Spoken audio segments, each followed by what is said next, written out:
Olá, meus amados, tudo na paz do nosso Senhor Jesus Cristo.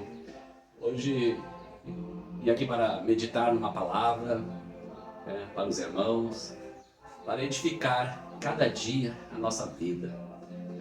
Somos servo do Senhor, representamos o reino aqui na terra, o reino que é a igreja de Jesus Cristo. Então hoje vamos falar de 1 Coríntios 10. Vamos de 10 a 17, né?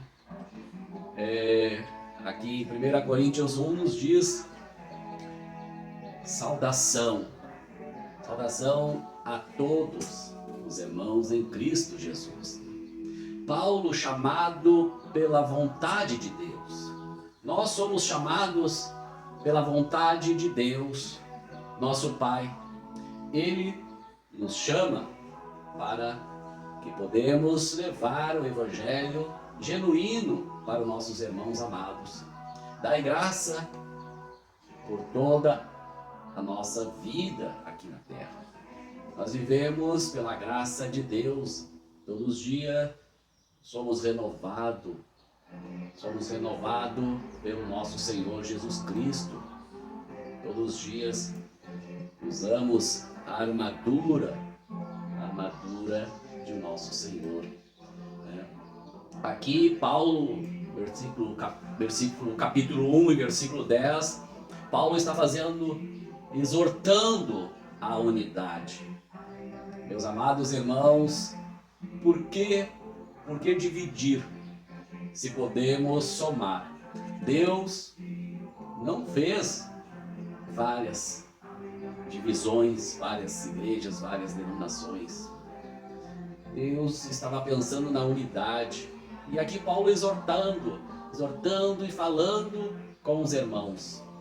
Os irmãos já no primeiro século já estavam se dividindo, né? Falando: eu sou de Paulo, eu sou de Apolo, eu sou de Cefas. Cefas é Pedro, né? Então, e quem é de Cristo? Quem é de Jesus?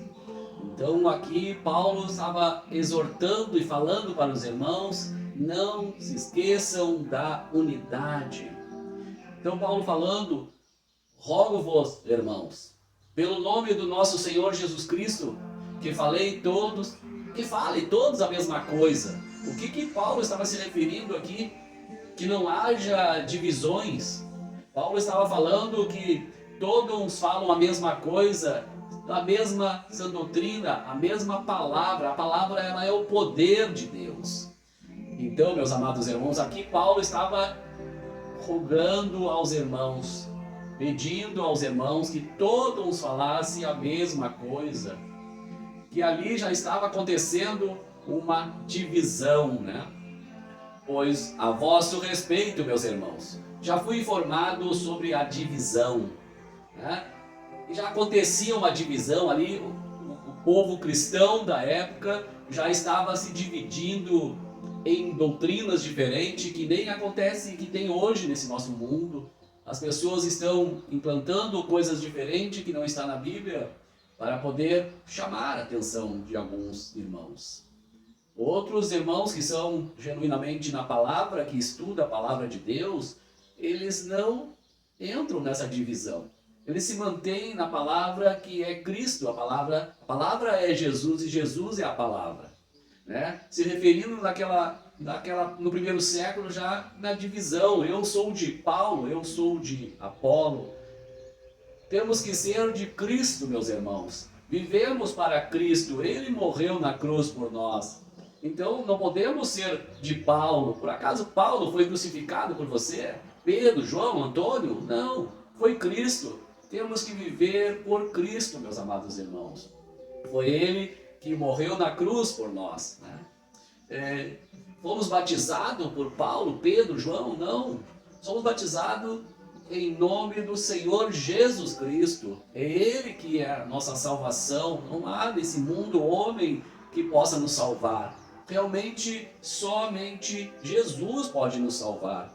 Então a palavra nos diz que temos que pregar o Evangelho com a sabedoria da palavra, a palavra que anule, que foi anulada o Velho Testamento na cruz. Jesus morreu por nós. Então, meus amados irmãos, vamos pensar sem divisão. Vamos pensar no reino. Vamos pensar em Cristo. Vamos pensar no céu, né? Certamente a palavra da cruz para muitas pessoas é loucura, mas para nós, servos de Deus, é motivo de orgulho. Essa é a palavra que eu queria transmitir para vocês hoje. Pense, estude, sejam servo de Jesus. Não sigam outros homens, sigam a Cristo, que é a palavra. Sigam a palavra, sigam a Bíblia. Tenha mais contato com Deus e Deus vai te responder através da sua palavra. A sua palavra é as Escrituras. Ela é fiel. Ela é fiel para a educação, para a santificação, para tudo, para o nosso reino, para a nossa salvação eterna. É a palavra de Deus. Sigam a palavra de Deus. Obedeçam o que Deus quer através da sua palavra. Fique com essa palavra hoje, meus amados irmãos. Que Deus vos abençoe. Um grande abraço. Fique com Deus.